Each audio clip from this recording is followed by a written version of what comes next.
guys, welcome back to my channel, and if you're new, my name is Cara. Today I'm going to be showing you how I got this Fox Eye Cut Crease. So Fox Eyes have been quite a trend lately, and cut crease was a huge trend before that, so we're going to combine both of those looks today to do a Fox Eye Cut Crease. So if you're interested to see how I got this look, then keep on watching. A key ingredient in today's look is going to be this tape right here. I don't actually use tape when I'm doing it on a client, but if you haven't tried the tape method yet, it seriously does take away like so much of the work for you and makes it so easy. So I definitely recommend getting some tape. You can use any tape. I just use like pretty tape when I'm filming.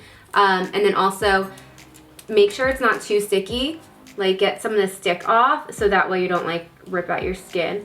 And when you do the tape trend, you want to take it from the outer corner of your eye out like towards your eyebrow. I'm gonna exaggerate my angle. I would normally not do it quite so angled up, but for the sake of today's Fox Eye, I'm gonna take it up a little bit higher than I normally would. So now that we have our tape on, next thing you're gonna need is an eyeshadow palette and some blending brushes. I'm going to be using this Buxom White Russian palette just because it has a lot of neutrals in it, and I'm gonna be using all neutral colors. Also, I forgot to mention, you want to make sure that you already have like foundation on your eyelids, and you can set it, or concealer, and set it with a light powder. I put mine on quite a while ago, so let me just blend it out, make sure it hasn't creased yet. First thing I'm going to do is dip into this matte orangey brown color right here, and we're going to be placing this right in our crease. I always put the majority of the product on the outer portion, and then with whatever is left on your brush, you can kind of just drag it in. Next, I'm going to be dipping into a darker brown color and just focusing the product on the outer portion of my eye. And then I'm going back in with the first brush that I used and just kind of blending it all together and softening that darker shade. I'm gonna dip back into the lighter shade. Just go over it one more time.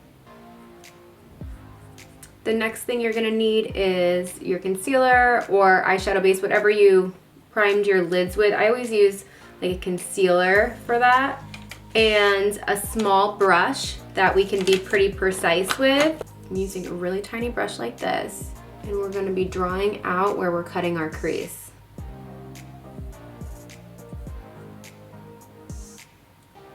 You also want to take the concealer up along the line of tape. Now we're going to be using a flat packing brush and dipping into the lightest shade in the palette, which is just like a matte bone color.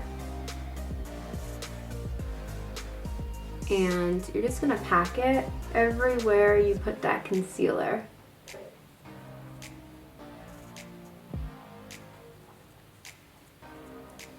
Last thing before we take the tape off, I'm going to be going in with a black liner and just doing my wing. You'll find that having the tape there really helps and makes your wing a lot easier because you can just draw right on the tape. We want to keep the wing very thin because we still want to be able to see some of that concealer or see some of that bone colored shadow.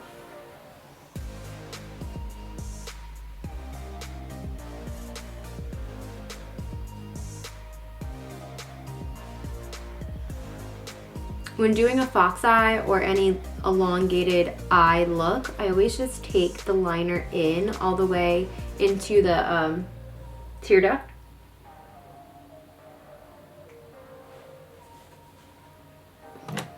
And you'll see how much longer this actually makes your eyes look. To finish off this look, I'm just going to pop some black liner in my waterline. Next, I'm gonna grab like a tiny pencil brush like this and go in with that dark color that we used before and just smoke out that liner. After I go in with the dark, I go in with the light to blend it out, so you don't want any harsh lines. You want your if you do like bottom black liner, you always want it to look really soft and diffused. If you like skip this step and just put liner in your waterline, it's gonna look very harsh. Now we'll take the tape off and voila, there we go. Now I can actually probably extend this liner a little bit more even if I wanted. I'm gonna do like the thinnest amount. I'm also just gonna get a clean, tiny brush and pop a little bit of this bone color underneath my brow bone.